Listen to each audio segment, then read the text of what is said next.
വേറൊരു പയ്യനുമായിട്ടുമായിരുന്നു ചാറ്റ് ചെയ്തുകൊണ്ടിരുന്നത്.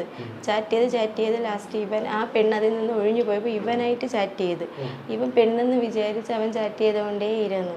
ലാസ്റ്റ് അങ്ങനെ ഒരു ഇത് വന്നപ്പോഴത്തേക്ക് കോളേജിൽ അറിഞ്ഞ് അവനെ ഫ്രോഡാണ്.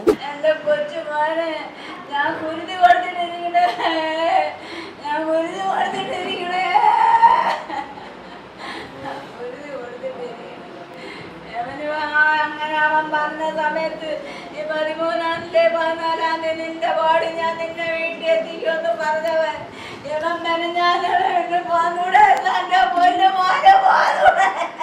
അവനറിയാല അവ അങ്ങനെ ചെയ്യൂല എന്റെ അമ്മ കഷ്ടപ്പെട്ട് ജീവിക്കണം അച്ഛനും അതുപോലെ ഞാന് വല്ല കൊണ്ടു ആവട്ടെ അമ്മേന് ജോലിക്ക് പോവല്ലേ. അച്ഛാ, മകൻ്റെ വിഷയത്തിൽ കുടുംബത്തിന് ഇപ്പോൾ വലിയ ആരോപണങ്ങളാണുള്ളത്. ശരിക്കും എന്താണ് നമ്മൾ മനസ്സിലാക്കുന്നത്? എൻ്റെ മോനെ അവര് കൊന്ന്, കണ്ണൂർ മെഡിക്കൽ കോളേജ് എൻ്റെ മോനെ കൊന്ന്. അവൻ ആത്മഹത്യ ചെയ്യൂല. ഞങ്ങളെ കൂലി വേല ചെയ്ത് കഷ്ടപ്പെട്ട് ഇത്രയും പഠിപ്പിച്ച് 2 വർഷം നീറ്റ് എഴുതിപ്പിച്ച് നല്ല രീതിയിൽ പഠിപ്പിച്ച് ഈ മേഖലയിൽ എത്തിച്ചിട്ട് ഞങ്ങൾക്ക് വാടക വീടാണ്, വീട് പോലും ഇല്ല. അച്ഛാ, നിങ്ങളുടെ സ്വപ്നങ്ങളെല്ലാം എന്നിലൂടെ സാക്ഷാത്കരിക്കും, ഞാൻ ഉണ്ടല്ലോ, ഞാൻ നല്ല പഠിക്കുമല്ലോ എന്ന് പറഞ്ഞാൽ എൻ്റെ പോയി അവിടെ പോയി എന്തിനാ ആത്മഹത്യ ചെയ്യണം? അവനങ്ങനെ വിഷയമുണ്ട് എൻ്റെ നാട്ടിൽ ചെയ്യാമല്ലോ, ഒരു വിഷയമില്ല അവൻ അങ്ങനെ ചെയ്യൂല. അവിടെ ഒരു HOD എന്ന് പറയണ റാം എന്ന് പറയണ ഒരു ഭീകരമുണ്ട്, കുട്ടികളെ മൊത്തത്തിൽ അവൻ കൊല്ലും. അങ്ങനെ എൻ്റെ മോനെ മാനസികമായി ചതിച്ചു കൊന്നതാണ്. അങ്ങനെ എന്തെങ്കിലും മകൻ മുൻപ് അച്ഛനോട് പറഞ്ഞിട്ടുണ്ടോ? അങ്ങനെ പറഞ്ഞിട്ടുണ്ട്. അവനെ പട്ടിയെന്നും പുഴുത്ത നാറിയെന്നും ഇങ്ങനെയൊക്കെ വിളിച്ച് പ്രശ്നങ്ങളായി. അത് ഞങ്ങൾ പ്രിൻസിപ്പളിനെ കംപ്ലൈൻറ്റ് ചെയ്ത്, ഇവൻ തന്നെ കംപ്ലൈൻറ്റ് മെയിനായിട്ട് ചെയ്ത്. അങ്ങനെ വിളിച്ച ആള് HOD ആണോ? അപ്പോഴവരെ 1.5 ആഴ്ചത്തേക്ക് വെളിയിലാക്കി. അതിൻ്റെ വാശിയൊക്കെയാണ് ഇപ്പോൾ കാണിച്ചത്. 2 ആഴ്ച മുമ്പ് ഒരു എക്സാം ഉണ്ടായിരുന്നു, അതിലവനായിരുന്നു അവിടെ കോളേജിൽ ഫസ്റ്റ്. വിളിച്ചു പറഞ്ഞ്, നിങ്ങൾ സന്തോഷിക്കുക, എനിക്ക് കോളേജിൽ ഫസ്റ്റാണ് എക്സാമിന്, പക്ഷേ ആ റാം HOD 10 മാർക്ക് കട്ട് ചെയ്ത് എൻ്റെ എന്ന് വരെ പറഞ്ഞിട്ട് എൻ്റെ മോനെ അവരെ കൊല വിളിച്ചില്ലേ. കയ്യും കാലം തല്ലി ഒടിച്ച് വിട്ടെന്ന് ഞാൻ നോക്കൂലായിരുന്ന, പല്ലൊഴിച്ച് ഒഴിച്ചിരുന്ന് ഞാൻ നോക്കൂലായിരുന്ന. എന്തിനു ചോദിച്ചാൽ അത് ചെയ്ത് എന്നോട് ഒരു ആൺതലയല്ലേ എനിക്കുള്ളൂ, എൻ്റെ തല പിടിക്കാനുള്ളതല്ലേ അവൻ. എന്തിനു ഞങ്ങളോട് അവന്മാർ ഈ ക്രൂരത ചെയ്ത്? 3 പേര് ഇതിൻ്റെ പിന്നിലുണ്ടെന്നാണ് പറയുന്നത്. റാക്കറ്റ് 1.5 മാസം അവനെ റാഗ് ചെയ്ത് കോളേജിൽ നിന്ന് വെളിയിലാക്കി. ഞങ്ങളവിടെ ഇരുട്ട് മുറിയിൽ അടച്ച് വെളിയിലാക്കിയെന്ന് പറഞ്ഞാൽ അവർ പറഞ്ഞു, നിങ്ങൾ ഇവനെ കൂട്ടിക്കൊണ്ടുപോയി, ഇവൻ മാനസികമായി തകർന്നിരിക്കുകയാണ്, ട്രീറ്റ്മെൻറ്റൊക്കെ ചെയ്യും. 1 മാസം വരെ റൂം തുറക്കൂല. ഞാൻ ജോലിക്ക് പോയ ശേഷം റൂം തുറക്കുള്ളൂ, തള്ളേം ജോലിക്ക് പോകും. എന്തെങ്കിലും സ്വന്തമായിട്ട് ആഹാരം ഉണ്ടാക്കി കഴിച്ച് ഞങ്ങൾ പറഞ്ഞതിന് മുമ്പ് റൂമിനകത്ത് കയറും. ഇരുട്ട് മുറിക്കകത്ത് ലൈറ്റ് ഇടൂല. 1.5 മാസം എൻ്റെ മോൻ കഴിഞ്ഞിട്ട് ഇവിടെ എല്ലാവരും വന്ന് അവനെ പറഞ്ഞ, മോനെ നിൻ്റെ സ്വപ്നമാണ്, ഇനി നമ്മളെല്ലാം അവിടെ സംസാരിക്കുക. എല്ലാവരും സംസാരിച്ച് എല്ലാം റെഡിയാക്കി, ഡോക്ടർ സർട്ടിഫിക്കറ്റ് ഉൾപ്പെടെ എല്ലാം ഹാജരാക്കി. ഇനി പ്രശ്നമൊന്നുമില്ല, അവരും വാക്ക് തന്ന് പോയതാണ്. രണ്ടാമത് ഈ സംഭവം 1 വർഷമായുള്ള എൻ്റെ മോൻ പഠിക്കാൻ പോയിട്ട്. ഈ എന്തിൻ്റെ പേരിലാണ് മോൻ ഇത്രത്തോളം അധിക്ഷേപം ആ സ്ഥാപനത്തിൽ നേരിടേണ്ടി വന്നത്? ഇവൻ കറുപ്പാണ്, കറുപ്പ്. 2ാമത് ഷെഡ്യൂൾഡ് കാസ്റ്റാണ്. 3ാമത് പഠിത്തത്തിൽ മുഖ്യൻ. ഇതെല്ലാം അവനെ ബാധിച്ച് ഏതൊരു ആൻസർ പറയും, ഫസ്റ്റിൽ ആൻസർ ഷീറ്റ് കൊടുക്കും, ഫസ്റ്റിൽ എഴുതി കൊടുക്കും. അതൊന്നും അവർക്ക് കണ്ടുകൂടാ. മൊത്തം ഇത് ക്വസ്റ്റ്യൻ പേപ്പർ നോക്കിയിട്ട് അതിൽ മാക്സിമം സ്കോർ ചെയ്യും. അത് ആർക്കും കണ്ടുകൂടാ. അങ്ങനെയാണ് ഇപ്പോൾ 10 മാർക്ക് വെട്ടിക്കുറച്ചത്. മാർച്ച് 13-നും 14-നും HOD കോൾ ചെയ്തവന് നിൻ്റെ ബോഡി പാഴ്സലായിട്ട് വീട്ടിൽ അയച്ചു കൊടുക്കുമെന്ന് അവനോട് പറഞ്ഞു. എൻ്റെ ഓഡിയോ ക്ലിപ്പിങ് മോളെ കയ്യിലുണ്ട്. അത് സൈബർ സെല്ലിൻ്റെ സഹായത്തോടെ അവിടെ ഹാജരാക്കിയിട്ടുണ്ട്, 5.5 മെഡിക്കൽ കോളേജ് അല്ല പോലീസ് സ്റ്റേഷനിൽ. ഇങ്ങനെ എൻ്റെ ഈ കൊച്ചുമായി എത്തിപ്പോലുള്ള ആള് ഇത്രയേ ഉള്ളു. അവൻ ഇത്രയും കൊടിയ പീഡനം നേരിട്ട് ഇന്നലെ അവനെ കൊന്നവരെല്ലാവരും കൂടെ. ഇനി എന്തിനു ഞാൻ ജീവിക്കണം? ഞങ്ങൾ എന്തിനു ജീവിക്കണം? ഞങ്ങൾക്ക് ഭാവിയില്ല, സ്വപ്നങ്ങളുമില്ല എന്ന്. പക്ഷെ അവൻ്റെ എല്ലാം ചാമ്പലായത്. അകത്ത് കാണണം, അവൻ പഠിച്ച ടെസ്റ്റുകളെല്ലാം നീറ്റ് ഉറക്കൊഴിഞ്ഞ് നിന്ന് രാത്രി 2 മണി 3 മണി വരെ പഠിച്ചു. തള്ളേ ഞാനും കട്ടൻ ചായ ആയിട്ട് നോക്കിയിരിക്കും. അപ്പോൾ ഞങ്ങളോട് പറയാം, അച്ഛനും ജോലിക്ക് പോകണില്ലേ, അച്ഛനും അമ്മയും പോയി കിടന്നു. എൻ്റെ മോൻ കണ്ണൂർ മെഡിക്കൽ കോളേജിൽ നിന്ന് ഇവിടെ വരുമ്പോൾ ടെസ്റ്റും കൊണ്ടാണ് വന്നത്. ബുക്കുകളും ടെസ്റ്റും ഇതെല്ലാം കൂടെ ഒരു വലിയ ബാഗിൽ. എല്ലാവരും പറഞ്ഞാൽ സാധാരണ തുണികളായിട്ടായിരിക്കും. അവൻ പഠിക്കാൻ വേണ്ടി ടെസ്റ്റും ബുക്കും എല്ലാം കൂടെയാണ് കൊണ്ടുവന്നത്. അച്ഛാ, ഈ ഇവന് ഏതെങ്കിലും രീതിയിൽ ദേഹോപദ്രവം ശരീരത്തിൽ ഫിസിക്കലി ആയിട്ട് അവരെന്തെങ്കിലും ചെയ്തിട്ടുണ്ടോ? അതിൻ്റെ അറിവ് വല്ലതും ഉണ്ടോ? എന്നോട് പറഞ്ഞിട്ടില്ല, ഒന്നും ചെയ്തതായിട്ട് പറഞ്ഞില്ല. എങ്ങനെ തലയിലൊക്കെ ഇട്ട് കൊട്ടും അവർ, വേറൊന്നും പറഞ്ഞിട്ടില്ല. അങ്ങോട്ട് പോകുമ്പോൾ ഒരു കൊട്ട്, ഇങ്ങോട്ട് വരുമ്പോൾ ഈ പയ്യന്മാർ കൊട്ടി, ഇവിടെയൊക്കെ ഇട്ട് ഇങ്ങനെ ചെറിയ രീതിയിൽ അതേ പറഞ്ഞിട്ടുള്ളൂ. വേറെ എന്നോട് അങ്ങനെ പറയൂല, അമ്മയോടെയും പറയൂല. എന്തെങ്കിലും ഉണ്ട് സഹോദരിമാരോടെ അങ്ങനെ പറയൂല. ഇപ്പൊ ഊഹം എന്താണ്? ചാടിയെന്നാണോ അതേ തള്ളിയിട്ടത്? എന്താ കുടുംബം പറയുന്നു? അവന് ചാടാൻ പറ്റൂല, ചാടാൻ പറ്റൂല. അപായപ്പെടുത്തി എന്നാണ് പറയുന്നത്. അപായപ്പെടുത്തിയിട്ടില്ലെങ്കിൽ അത്രയും അവനെ ക്രൂരമായ, അതിക്രൂരമായ ആൾക്കാരുടെ മുമ്പേ, സഹപാഠികളുടെ മുമ്പേ വെച്ച്, സമൂഹത്തിൻ്റെ മുമ്പേ ഇറങ്ങി വരാത്ത രീതിയിലുള്ള വാക്കുകൾ കൊണ്ട് യവനെതിരെ തിരിഞ്ഞ് ആ വാക്കുകൾ അവരെ ഉൾക്കൊള്ളാൻ പറ്റാത്തത് കൊണ്ട് ചിലപ്പോൾ അങ്ങനെ ചെയ്തതായിരിക്കാം. മാനസിക പ്രശ്നങ്ങളെ കുറിച്ച് ഇപ്പോൾ അവിടെ ഉണ്ടാകുന്ന സാഹചര്യങ്ങളെ കുറിച്ചും സഹോദരിയോട് എന്താ പറഞ്ഞു? ഇതിന് മുന്നേ ഉള്ള പ്രശ്നങ്ങൾ എന്ന് പറയുമ്പോഴത്തേക്ക് റാം എന്നുള്ള HOD, സംഗീത എന്ന് പറയുന്ന മാം, പിന്നെ ഡെൻ്റൽ അനാട്ടമിയിലെ ഡിപ്പാർട്ട്മെൻറ്റിൽ തന്നെയുള്ള സ്റ്റാഫുകൾ എല്ലാം നല്ല നല്ല മോശമായിട്ടാണ് സംസാരിക്കുന്നത്.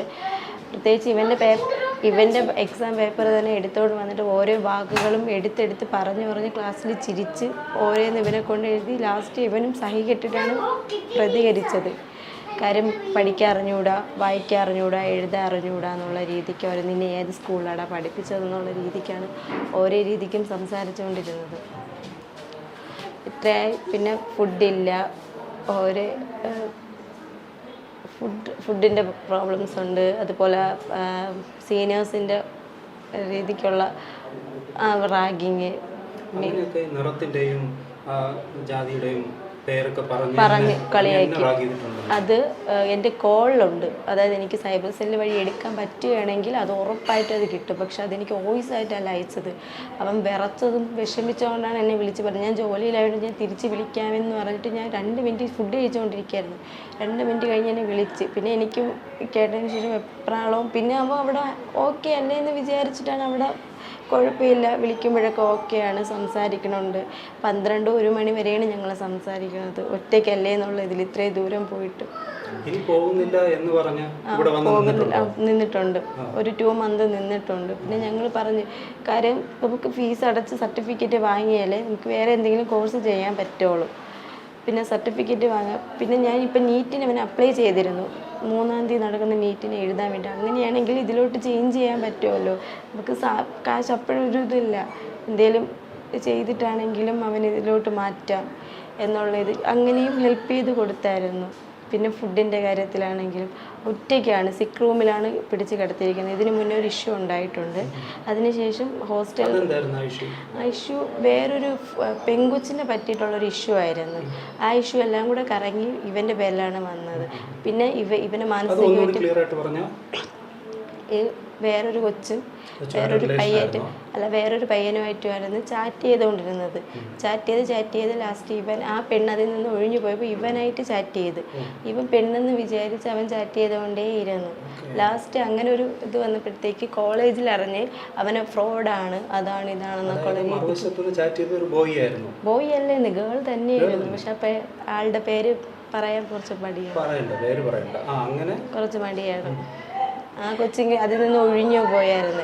ഇവർ കളിക്കാൻ വേണ്ടി, ഫ്രീ ഫയർ കളിക്കാൻ വേണ്ടിയിട്ടായിരുന്നു ആദ്യം ഇത് തുടങ്ങി വെച്ച് ആ പയ്യൻ സൂയിസൈഡ് അറ്റംപ്റ്റ് ചെയ്തുകൊണ്ട് ഓരോ ഫോട്ടോകളും അയച്ച് കൊടുക്കുന്നുണ്ട്. അതെല്ലാം കണ്ട് അതിൻ്റെ ഫോട്ടോകൾ എൻ്റെ ഉണ്ടായിരുന്നു. പക്ഷെ ഇപ്പം അതില്ല. ആ ഫോട്ടോ ഇല്ല. ഇപ്പോഴും അതൊന്നും സംബന്ധിച്ച് ഒരു പ്രശ്നവും ഇല്ല. അതെ അതെ ഉണ്ടായിരുന്നു. എന്തായിരിക്കും സംഭവിച്ചിട്ടുണ്ടാവുക? അവൻ ചെയ്യില്ല എന്നാണല്ലോ പറയുന്നത്. അവൻ ചെയ്യില്ല. കാര്യം അങ്ങനെ ചെയ്യണമെങ്കിലേ ഞങ്ങളെങ്ങനെ വിളിച്ച് ഹാപ്പി ആയിട്ട് സംസാരിക്കേണ്ട ആവശ്യമില്ലല്ലോ. നമ്മുടെ അടുത്ത് എല്ലാം തുറന്നു പറയുന്ന ഒരു വ്യക്തിയാണ്. ഈ പ്രശ്നം ഉണ്ടായപ്പോൾ പോലും ഞങ്ങളെ വിളിച്ച് പറഞ്ഞു, അല്ലെങ്കിൽ ഞങ്ങളത് അറിയത്തില്ലല്ലോ. ഞങ്ങളെല്ലാം ഇടപെട്ട് അതെല്ലാം ഓക്കെ ആക്കി. പിന്നെ സിക്ക് റൂമിലാണെന്ന് ഒറ്റയ്ക്ക്, അതായത് ഇവനെ മറ്റേ പിള്ളേരെ കൂടെ കിടത്താൻ പറ്റുമോ എന്നുള്ള ഇതിന് പകരം വേറൊരു കൊച്ചിനെ. പിന്നെ അടുത്ത വർഷം ഒരുപാട് പിള്ളേർ തോറ്റു പോകുമ്പോഴത്തേക്ക് നിനക്ക് അടുത്ത പ്രാവശ്യം ആകുമ്പോൾ കയറാം. എത്ര പഠിച്ചാലും 4 മാർക്ക് കൊടുക്കൂല ഡെൻ്റൽ അനാട്ടമി. നല്ല രീതിക്ക് കട്ട് ചെയ്യും, C മാർക്ക് കട്ട് ചെയ്യും. അത് ഈ വ്യക്തിക്ക് എന്ന നിലയ്ക്കാണ് കട്ട് ചെയ്യുന്നത്, എല്ലാവർക്കും അല്ല, കോമൺ ആയിട്ടല്ല. ഇദ്ദേഹത്തോടൊരു വെറുപ്പാണ്, എല്ലാ രീതിക്കും വെറുപ്പാണ്. എന്താണ് കാര്യം എന്ന് അറിഞ്ഞുകൂടാ. അതിന് നേതൃത്വം നൽകുന്നതാണോ ഈ HOD? അതെ അതെ, അയാൾ പേപ്പട്ടിയെന്നും പുഴുത്ത പട്ടിയെന്നും കറുത്ത പട്ടിയെന്നും പിന്നെ അത് കഴിഞ്ഞ് നീ എന്തിനടാ പഠിക്കാൻ വരണത്, നീ എന്തോന്നിന് പഠിക്കാൻ വരണമെന്നുള്ള രീതിക്ക് 1 മണിക്കൂർ ആദ്യം വേറൊരു കൊച്ചിൽ നിന്നായിരുന്നു തുടങ്ങിയത്. ആ ഒരു മുസ്ലിം കൊച്ചായിരുന്നു, നോമ്പ് പിടിച്ചുകൊണ്ടിരിക്കുന്ന ഒരു കൊച്ചിനെ അടിക്കാനായിട്ട് പറഞ്ഞ് വേറൊരു കൊച്ചിനെടുത്ത്. അപ്പോൾ ആ കൊച്ചിന് പേടി കാരണം ആൾ അടിച്ചില്ല, പേരെനിക്കറിയത്തില്ല, അടിച്ചില്ല, വീണ്ടും നല്ല ശക്തമായിട്ട് അടി. അങ്ങനെയാണ് ഇവൻ നോട്ട് എഴുതിക്കൊണ്ടിരിക്കുകയായിരുന്നു. നോട്ട് എഴുതിക്കൊണ്ടിരിക്കാൻ നോക്കിയപ്പോഴത്തേക്ക് ഇവൻ അന്നേ ടാർഗറ്റ് ചെയ്തിട്ടുണ്ടായിരുന്നു ഇയാൾ പിടിച്ച ആ 1 മണിക്കൂർ ലാസ്റ്റ് കരഞ്ഞുകൊണ്ട് ക്ലാസ്സിൽ നിന്ന് പുറത്ത് പോയി വേറൊരു കൊച്ചിനും റീടെസ്റ്റിന് എഴുതി കൊടുക്കാൻ പറഞ്ഞില്ല, ഇവൻ്റെ അടുത്ത് മാത്രം റീടെസ്റ്റ് എഴുതി കൊടുക്കാൻ വേണ്ടിയിട്ട് പറഞ്ഞിരുന്നത്. നമ്മുടെ വീട്ടിൽ നിന്ന് ഒരു BDS ഒരു ഡോക്ടർ ആവുക എന്ന് പറയുന്നത് വലിയ പ്രതീക്ഷയാണ് അവരെ തച്ചുടച്ചത് അല്ലേ? പക്ഷെ എന്നിട്ടും ഇപ്പോൾ ആ സ്ഥാപനം പറയുന്നത് അവരൊന്നും അറിഞ്ഞിട്ടില്ല. അവരെല്ലാം അറിഞ്ഞിട്ടുണ്ട്, കംപ്ലൈന്റ് ഇതുവരെ പറഞ്ഞിട്ടില്ല. അവർക്കെല്ലാം അറിയുകയും ചെയ്യാം. അതുപോലെ അവിടുത്തെ പിള്ളേരെല്ലാം പേടിപ്പിച്ചാണ് വെച്ചേക്കുന്നത്. കാര്യം ഈ ഓരോ കമൻസും ഞാൻ ഈ വീഡിയോ ഇത്രയും യൂട്യൂബിൽ നോക്കുമ്പോഴത്തേക്ക് പിള്ളേരെല്ലാം പേടിപ്പിച്ചിട്ടാണ് അവർ ഇത് ഒന്നുകിൽ ക്യാഷ് കൊടുത്ത് അവരെ ഇതാക്കും, അല്ലെങ്കിൽ പേടിപ്പിച്ച് ഇതിനൊരു സാക്ഷി പറയാതിരിക്കാൻ വേണ്ടി പേടിപ്പിച്ചാണ് വെച്ചിരിക്കുന്നത്. നമുക്ക് വ്യക്തമായിട്ട് എന്തെങ്കിലും അറിവുണ്ടോ ഈ ആരായിരിക്കും ഇതിന്റെ പിന്നിൽ? റാമും അതല്ല, എനിക്ക് തോന്നുന്നതെന്ന് പറഞ്ഞു കഴിഞ്ഞാൽ ഒരു ഇൻസ്റ്റൻറ്റ് ഫണ്ട് എന്നുള്ള ലോണുണ്ട്. ആ ലോൺ ഇപ്പം ചില കമൻറ്റുകളിൽ ഞാൻ കണ്ടിട്ടാണ് അത് പറയുന്നത്, ലോണുണ്ട്. അപ്പോൾ ആ ലോണ് ഞങ്ങളത് പറഞ്ഞായിരുന്നു വിളിച്ച്. അമ്മയുടെ പേര് ലത, ഇവൻ്റെ മാമിൻ്റെ പേര് ലത. അമ്മയുടെ ഇൻകമിങ് കോൾ കട്ടായി കിടക്കുകയാണ്, സാധാരണ അമ്മയാണ് വിളിക്കുന്നത്. എനിക്ക് തോന്നുന്നു ഇവർ ഹാക്ക് ചെയ്തെടുക്കുമ്പോഴത്തേക്ക് ലത മാം അങ്ങനെ ഒരു പ്രശ്നം ഉണ്ടാവാൻ നല്ല രീതിക്ക് ചാൻസ് ഉണ്ട്. പക്ഷെ അതെന്താണെന്ന് അറിയത്തില്ല. ലതാ മാം എന്ന് പറയുന്നത് മെഡിക്കൽ കോളേജിലൊരു മാമാണ്, ഏതോ ഫിസിയോളജി പഠിപ്പിക്കുന്ന ഒരു മാമാണ്. നല്ല അറ്റാച്ച്മെൻ്റാണ് ഇവനായിട്ട്, നല്ല കൂട്ടാണ്. പക്ഷെ അതിൻ്റെ ഇടയിൽ എന്ത് നടന്നെന്ന് പറഞ്ഞിട്ട് അമ്മയുടെ പേരിൽ ലതയെന്നാണ്. അപ്പോൾ ഈ ആപ്പ് ലോൺ എടുക്കുമ്പോഴത്തേക്ക് അറിയാമല്ലോ, നമ്മുടെ കിട്ടിയില്ലെങ്കിൽ നമ്മുടെ ഏതെങ്കിലും കോൺടാക്റ്റ് ആയിരിക്കും അവർ എടുക്കുന്നത്. അപ്പോഴമ്മ പാൻ കാർഡിൽ നിതിൻ ലത രാജൻ എന്നാണ് കൊടുത്തേക്കുന്നത്. അമ്മയുടെ ഇൻകമിങ് കോൾ അമ്മയെ വിളിക്കുമായിരുന്നു. അമ്മയും ചേട്ടനും എല്ലാവരും പറഞ്ഞു ഇത് ഇന്ന് അടയ്ക്കാമെന്ന് പറഞ്ഞു. ഓഡിയോ ക്ലിപ്പിൽ പറഞ്ഞേക്കുന്നതെന്ന് പറഞ്ഞു കഴിഞ്ഞാൽ എൻ്റെ അടുത്ത് ഷൗട്ട് ചെയ്തിട്ടുള്ള, അതായത് റാം എന്ന് പറയുന്ന സാറ് എൻ്റെ അടുത്ത് ഷൗട്ട് ചെയ്തിട്ടുള്ള ആരും ഈ കോളേജിൽ നിന്ന് പഠിച്ച് കംപ്ലീറ്റ് ചെയ്ത് പോകില്ല. നിന്നെ ഞാൻ പുറത്തിട്ടിരുന്നാലും ഞാൻ നിന്നെ തല്ലി കൊന്ന് നേർക്ക് വാടാം. അതായത് ഒരു സ്റ്റുഡൻറ്റിൻ്റെ അടുത്ത് ഒരു HOD പറയണതാണ് നേരെ വന്ന് നമുക്ക് തമ്മിലടിച്ച് തീർക്കാം. അങ്ങനെയാണോ ഏതെങ്കിലും ഒരു HOD പറയേണ്ടത്? നമുക്ക് തമ്മിലടിച്ച് തീർക്കാം. അപ്പോഴത്തേക്ക് ഒരുപാട് അന്ന് ഓരോ രീതിക്ക് ഇവൻ പറഞ്ഞ് സഹി കെട്ടിട്ടാണ് ലാസ്റ്റ് പറഞ്ഞത്. പിന്നെ അതിൻ്റെ ദേഷ്യത്തിൽ ഇവൻ്റെ അടുത്ത് എക്സാം റീടെസ്റ്റ് എഴുതിയിരിക്കുക. അത്രയും കുട്ടികൾ അതിന് മുന്നേ ഇവൻ്റെ പേപ്പർ എടുത്തുകൊണ്ട് വന്നിട്ട് പേപ്പറിൽ ശരിയായിരുന്നു കാര്യം. 2 മാസത്തോളം ഇവിടെ നിന്ന കുട്ടിയാണ്. ആ കുട്ടി ഒന്ന് ക്ലാസ് അറ്റൻഡ് ചെയ്തിരുന്നിട്ട് പോലും 2 സബ്ജക്റ്റ് പാസ്സായി, 1 സബ്ജക്റ്റാണ് ഫെയിലായത്. പ്രാക്ടിക്കൽ എല്ലാം പാസ്സായിരുന്നു. ഇവിടെ നിന്നിട്ടും ആ കുട്ടി അത്രയും പഠിച്ചിട്ടുണ്ടെങ്കിൽ ഈ ഓഡിയോ ക്ലിപ്പല്ല അവൻ കോൾ ചെയ്തിട്ടുണ്ട്. സൈബർ സെല്ല് വഴിയിട്ടാണെങ്കിൽ അത് ഫുള്ള് റെക്കോർഡാണ്, എല്ലാം നമുക്കത് തെളിവ് സഹിതം എടുക്കാൻ പറ്റും.